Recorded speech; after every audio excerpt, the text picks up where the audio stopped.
One of the things that's really important in Sea of Thieves is that there's kind of all these emergent possibilities for the crew to go on. So there was a bunch of different kind of gameplay mechanics that we chose to do that.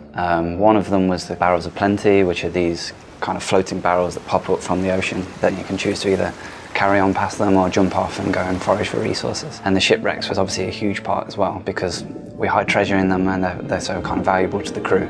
It's kind of a good thing that steers you off course. So you could be on a voyage with your crew, and then all of a sudden somebody in the crow's nest spots like a flock of seagulls over there, and then you've got to make that decision as a crew whether you stick with the voyage or whether you veer off course and actually go towards and find out and discover what this thing that the seagulls are flocking around is. And then it comes this interesting dynamic where do we all kind of jump overboard and swim down to the shipwreck, or do we have a split in the crew where some people go back to protect any chests that you have on board whilst the rest of them kind of dive down to the shipwreck and explore it. But I find that like the essence of Sea of Thieves, because you've got to collectively make that decision to either all of you go down and get the treasure in possibly the quickest amount of time possible, or you take a risk where there's the potential for another crew to come and sink your ship, steal your ship, take the loot from your ship. Or just hide on your ship and wait for you to come back as well. Even better, hide in the lower decks, let them come back on, suspecting nothing, and then kill them all. Yeah, whilst they're putting the shipwreck chest back on the ship as well. My favourite tactic.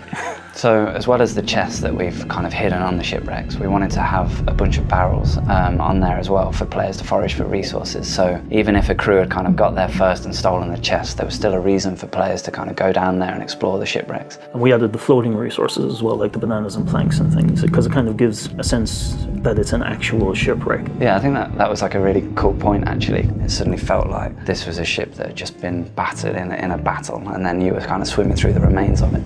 So we didn't want the kind of threat to just be running out of oxygen underwater.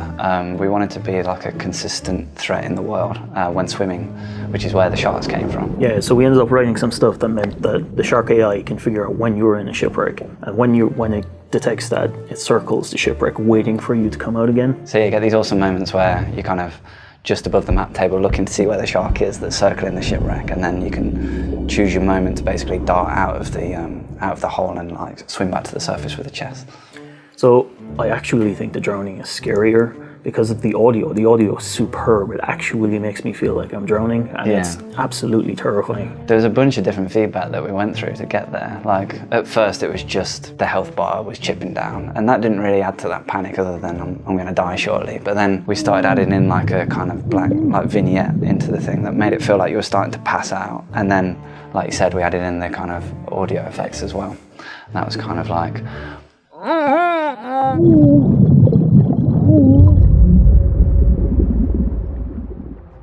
So while shipwrecks, can seem conceptually simple, they offer such a vast array of scenarios that can actually happen in the game. They're a spectacularly good feature to have, even though they might be quite technically challenging to put in. Yeah, and the more kind of emergent mechanics that we can add into the game gives more reasons for the players to kind of go off the beaten track and discover these new features.